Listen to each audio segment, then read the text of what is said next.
পাবনার ঈশ্বরদীতে দাদিকে হত্যার পর নাতনিকে তুলে নিয়ে ধর্ষণের পর হত্যা করেছে দুর্বৃত্তরা। তবে কি কারণে এই হত্যাকাণ্ড তা এখনো জানা যায়নি। এদিকে নরসিংদী মাধবদীতে তরুণীকে সংঘবদ্ধ ধর্ষণ ও হত্যা মামলার প্রধান আসামিকে গ্রেফতার করেছে পুলিশ। এই ঘটনায় এখনো পর্যন্ত 7 জন গ্রেফতার হয়েছে। ধর্ষণের সাথে জড়িতদের কেউ আশ্রয় দিলে তাদের শেকড় উপড়ে ফেলা হবে, ঝিনাইদহে এমন হুঁশিয়ারি দিয়েছেন আইনমন্ত্রী মোহাম্মদ আসাদুজ্জামান। প্রথমে দাদিকে হত্যা, পরে নবম শ্রেণীর কিশোরীকে অপহরণ করে ধর্ষণের পর মেরে ফেলে দুর্বৃত্তরা। একই পরিবারের 2 জনকে হারিয়ে পাবনার ঈশ্বরদীর ভবানীপুর উত্তরপাড়ায় থামছে না স্বজনদের আহাজারি। পুলিশ ও স্থানীয়রা জানায় বাড়িতে কেউ না থাকায় নাতনিকে নিয়ে ঘুমিয়েছিলেন দাদি সুফিয়া খাতুন। মধ্যরাতের কোনো এক সময় ঘরে ঢুকে সুফিয়াকে হত্যা করে দুর্বৃত্তরা। পরে নাতনিকে তুলে নিয়ে যায় পাশের একটি গম খেতে।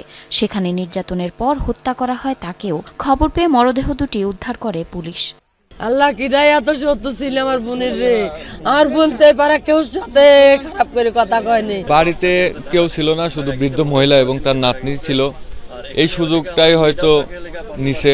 আমার পরিবার নিরাপদ না, পাশে আরেকজনের ফ্যামিলি নিরাপদ না, আমরা মেয়ে পালবো কি করে? মেয়েদের যদি সিকিউরিটি না থাকে একটা বাড়িতে যদি এই দুর্ঘটনা ঘটে তাহলে আমরা কিভাবে নিরাপদ থাকবো?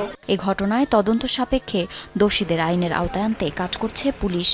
আমাদের এখানে কভার এবং আনকভার পুলিশ পার্সনরা কাজ করতেছে। আমরা বিভিন্ন অ্যাসপেক্ট নিয়ে করতে আশা করি যে আমরা এটার সঙ্গে যারা জড়িত তাদেরকে আমরা আইনের হাতে নিয়ে আসবো। ভারত যেতে গেছিলাম, ভারত পালায়া। এদিকে নরসিংদীর মাধবদীতে তরুণীকে সংঘবদ্ধ ধর্ষণ ও হত্যার মামলায় প্রধান আসামিকে গ্রেফতার করেছে পুলিশ।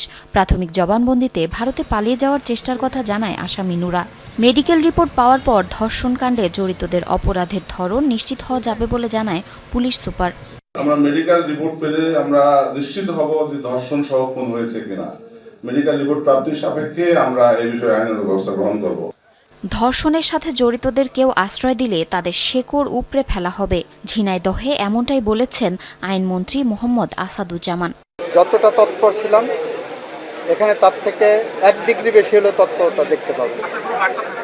আমার বার্তা, এ ধরনের অপরাধ যেই করে থাকে এবং তাদেরকে যদি কেউ শেল্টার দিতে আসে তাদেরকে সহ শিকড় উপড়ে ফেলা হবে। সপ্তাহ 2 আগে তরুণীকে স্থানীয় বখাটে নুরার নেতৃত্বে সংঘবদ্ধ ধর্ষণ করে 6 জন।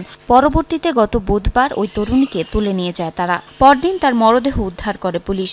পরে বৃহস্পতিবার 9 জনকে আসামি করে মামলা করে ভুক্তভোগীর পরিবার। জারিন অর্নি, যমুনা নিউজ।